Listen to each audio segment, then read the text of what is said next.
Hello, Abnormal Family. Thank you all for joining me on this drop. This is going to be a pretty good one. I would like to thank everybody that's donated to bring Hunter home now. It's making a huge difference. It has been used and is actually working right now. We have a long fight ahead of us, so we want to thank you for your continual support. The links are in the description, and God bless you guys. It was the summer of 2011, and my mom thought it would be a great idea to visit my grandfather at the trailer park, where he would stay during the summer. It's not that I wasn't an outdoorsy kid. I loved being outside. I always visited my grandpa, but there weren't many kids my age. However, this year was different. When I arrived at the trailer park, I saw a friend of mine, whom I had known since kindergarten. We hung out for a little bit and introduced each other to our grandpas. My grandpa was a man of the great outdoors, and he knew the surrounding woods like the back of his hand, including the mountains behind him. During my time there, my grandfather, my friend, and I would camp out in the woods whenever we felt like it. But on June 10th, that's when it all started. It was early in the morning, and I decided to go for a little hike. And it went into the evening. The summer breeze was amazing, and the sound of the rushing river and the animals was peaceful. I would see squirrels and chipmunks, and I could even hear wolves howling in the distance.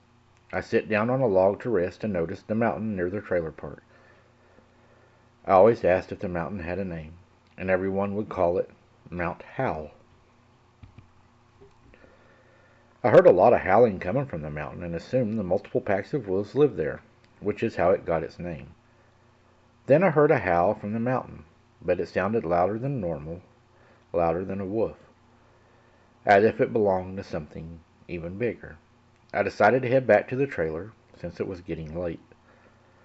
Little did I know that night would be the scariest night of my life. Later that night I was sleeping peacefully on the sound of nature, but then everything went quiet.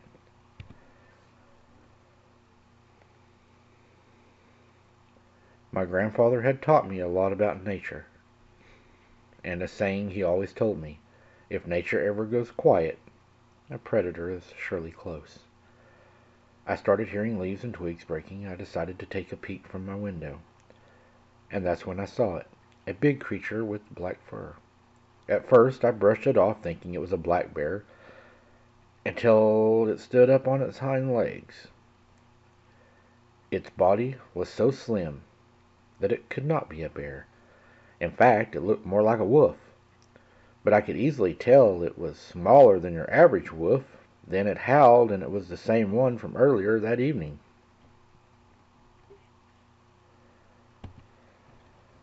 It sniffed the air as if it were hunting. Then it turned its head, looking out to the trailer, looking at me. I was completely frozen in fear. This human wolf-like creature was hunting, and it had found me. I ducked down under my window and hid under my blanket. The footsteps grew louder and louder until they stopped. I waited for a little bit, and then I made the biggest mistake I could have ever made. I looked out my window again, and there it was, an above average sized wolf with human-like arms ending in sharp claws, with a wolf-like head. My eyes widened and fear enveloped me to the point where I couldn't even breathe. It turned its head to the right and walked off. I thought it had lost interest, but then I heard a shaking noise. It was the sound of the trailer door that the creature was now trying to enter. Eventually, I was able to run out of my bed and keep the door from opening, but since I was only shaking so bad and only had seen something like this for the first time, I was having trouble dealing with this, I'll be honest, until I heard the sound of a gun being fired and heard the creature howl in pain and run off. When I no longer heard the footsteps, I opened the door and I saw one of the neighbors, John. He asked me, "Are you okay, kid?" But the only response I could muster was, "What was that?" As I was crying, thankfully he responded, "That was the reason that mountain is called Mount Howl." We no longer heard footsteps. I opened the door, and John said, "It's okay. You can open the door." He could tell that I was frantic. I kept looking out the door, making sure it wasn't around, and he assured me that it was gone. For the rest of the summer, I stayed either with my friend, my grandpa, or inside the trailer. I never hiked in those woods again, and I'm glad that John stopped the creature, otherwise I probably wouldn't be writing this story. I believe they do follow you home, and probably when he was out in the woods it noticed that he was new to the area. He was young, and that seems to have a lot to do with it. And he was curious, and it makes them curious, and it probably spotted him while he was out there, like we've talked many times. You accidentally see them, or they accidentally see you. For some odd reason, they become infatuated, and they decide to follow you. I don't know why they do that, but it seems they do that with only certain people.